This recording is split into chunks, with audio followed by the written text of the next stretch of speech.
One of the things I wanted to talk to you about, I wanted to play this, but we decided we shouldn't play it. We don't want anybody to have any sort of way to get it down. The episode of you when you're on The View, when you were running for president. Right. Donald Trump is a billionaire, a real estate mogul, and a television star. But does he really want to add President of the United States to his resume? A lot of people would like him to. You got introduced as our friend Donald Trump. Please let's find out, and please welcome my friend, Donald Trump. In today's video, Joe Rogan dives deep into the changing political stances of The View and its iconic hosts, particularly Whoopi Goldberg and Joy Behar. He calls out what he views as blatant hypocrisy in their ever-evolving views and the dynamic between them. Whoopi Goldberg gives you a big hug and a kiss. Joy Behar gives you a big hug. Barbara Walters gives you a big hug. They all loved you. We're so happy to have you. Whenever you're on with us, we're very happy. We love it. They're talking about you in such a favorable light. The audience was cheering, and then you actually started winning in the polls, and then the machine started working towards you. Joe Biden knows how to do this. Trump. Yeah. He tends to just... Rogan doesn't hold back as he draws a sharp contrast between The View hosts' past embrace of Donald Trump and their current vehement opposition. This flip-flop has caught his attention, and he questions whether by recalling a time when The View had a much more welcoming attitude toward Trump. It's driven by principle or simply a reaction to shifting media and political climates. Rogan begins in the early 2000s. The hosts celebrated him, introduced him as a friend, and even encouraged his presidential ambitions. They asked him about his future plans, and at times their admiration seemed sincere. But fast forward to today, and Trump has become a polarizing figure. Whoopi and Joy are now at the forefront, labeling him a divisive force and a threat to American democracy. Who made a campaign stop on the Joe Rogan podcast Friday night. And with all the issues Americans are going to be voting on, you know where they started the interview? Take a look. It was the episode of you when you're on The View, and I think it was 2015 or 2006, like when you were running for president. Right. Okay, let's stop there. There's a lot of fake news coming up, so we're going to clear some of it up as it happens. He was actually, in that clip, is 2011, 4 years before he announced he was running. Okay? That's the first thing. Rogan isn't convinced that the change in The View host's stance is due to any significant shift in Trump's values or behavior. Instead, he argues that it reflects the political and cultural pressures of the moment. Rogan questions whether their sudden, intense opposition is driven by genuine conviction or if they're simply responding to the latest media trend. In his view, The View's current position is more about aligning with what's popular right now rather than staying firm on any consistent ideological principles.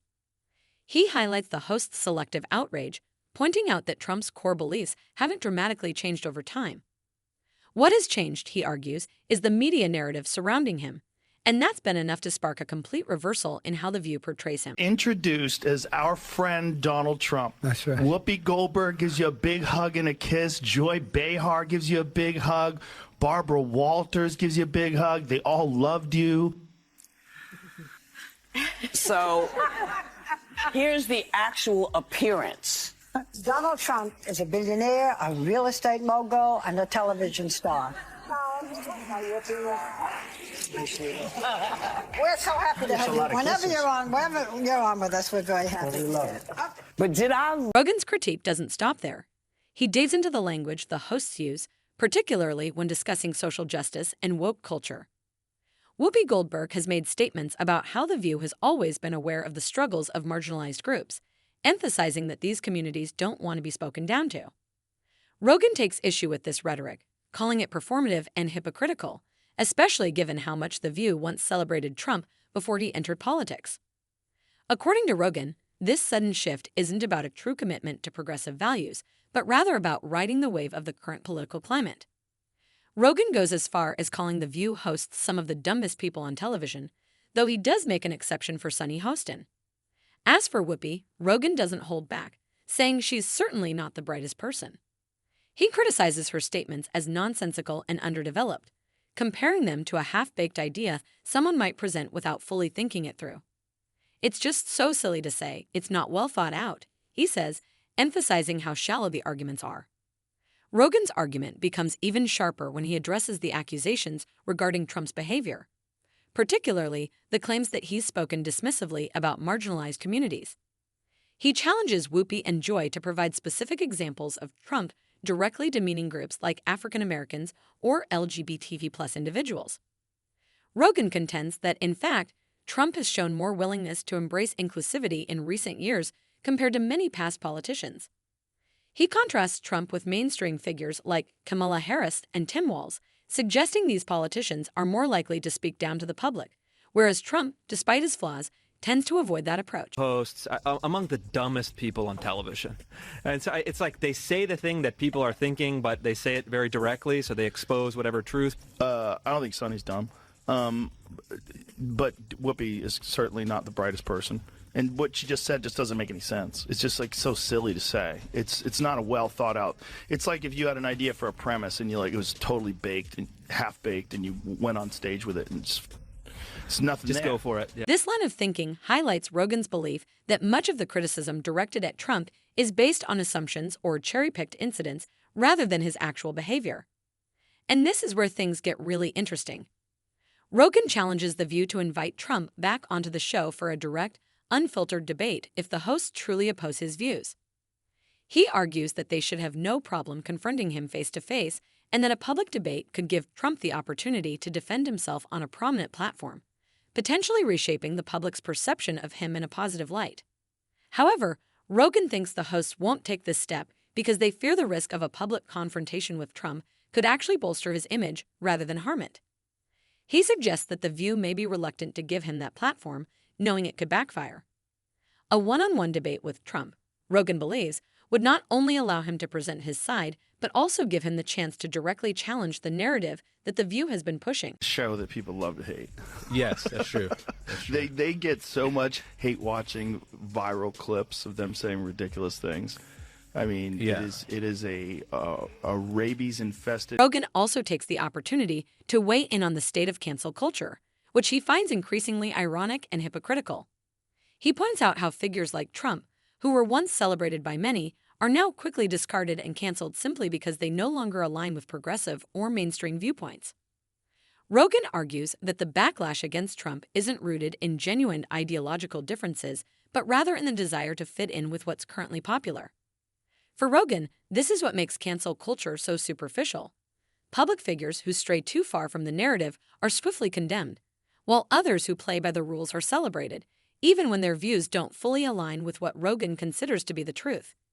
He critiques this selective outrage, highlighting how those who challenge the prevailing narrative are punished, while those who conform are given a pass, regardless of whether their ideas are truly grounded in honesty or principle. Barbara, she said be polite to guests no matter what. Yes. And for the most part, I got through. I did it like I do now. But here's where they really messed up. Watch. They're talking about you in such a favorable light. Honey, Joe, I think you missed this part. Take a look. I want him to show his birth certificate. There's something on that birth certificate that he doesn't like. Oh my God! That's a terrible that thing is to just say. Whoopi, I'm telling you. He was 3 pounds. Donnie, I love you. I'm telling I love you. you too. I think that's the biggest pile of dog mess I've heard. Rogan's analysis critiques the commercialization of politics and media, particularly highlighting how shows like The View and other mainstream outlets have shifted from genuine discussion to platforms for virtue signaling. He argues that hosts like Whoopi Goldberg now criticize Trump not out of genuine ideological opposition, but because it boosts ratings, generates publicity, and helps maintain relevance in an ever-evolving media landscape. For Rogan, this trend exposes how the media has become more focused on upholding a narrative rather than fostering meaningful, thoughtful debate. Has allowed all kinds of people to come on, people we agree with, people we don't agree with. I've not been a fan of this man's. I don't like how he talks to us. I don't like how he talks to the nation. So I have not really had much to say until he started running for president. Then I could say everything I needed to say. My face said everything. Rogan's analysis critiques the commercialization of politics and media, particularly arguing that shows like The View and other mainstream outlets have shifted from honest discourse to platforms for virtue signaling. He claims that hosts like Whoopi Goldberg now criticize Trump not out of genuine ideological disagreement, but because doing so boosts ratings, generates publicity, and helps maintain relevance in an ever-changing media landscape. To Rogan, this trend highlights how the media has become more about maintaining a narrative than engaging in real, thoughtful debate. The most striking part of Rogan's argument is his belief that, while public figures like the host of The View should be held accountable for shaping public opinion, these outlets also have a responsibility not only to entertain, but to avoid spreading misinformation or making sweeping generalizations about public figures without credible evidence. He pushes back against the notion that it's fair to attack public figures or smear them for sensationalism. Rogan questions whether the hosts of The View are truly committed to the causes they claim to champion or if they are simply playing a role to stay in the public's favor. He argues that if they genuinely stood by their values, they would confront their opponents directly, which is why he calls for The View to invite Trump back for an open conversation. However, he remains skeptical, believing it would expose the superficiality of their criticisms. So, what do you think of Rogan's analysis? Is The View guilty of hypocrisy and pandering to a progressive trend, or are they simply reacting to the real-world consequences of Trump's actions? Let us know your thoughts in the comments below. And if you enjoyed today's video, don't forget to like and subscribe for more in-depth commentary on the latest cultural and political debates. One of the things I wanted to talk to you about, I wanted to play this, but we decided we shouldn't play it. We don't want anybody to have any sort of way to get it down. The episode of you when you're on The View, when you were running for president. Right. Donald Trump is a billionaire, a real estate mogul, and a television star. But does he really want to add President of the United States to his resume? A lot of people would like him to. You got introduced as our friend Donald Trump. Please, let's find out, and please welcome my friend, Donald Trump. Rogan isn't convinced that the change in The View host's stance is due to any significant shift in Trump's values or behavior. Instead, he argues that it reflects the political and cultural pressures of the moment. Rogan questions whether their sudden, intense opposition is driven by genuine conviction or if they're simply responding to the latest media trend. In his view, The View's current position is more about aligning with what's popular right now rather than staying firm on any consistent ideological principles. He highlights the host's selective outrage, pointing out that Trump's core beliefs haven't dramatically changed over time. What has changed, he argues, is the media narrative surrounding him, and that's been enough to spark a complete reversal in how The View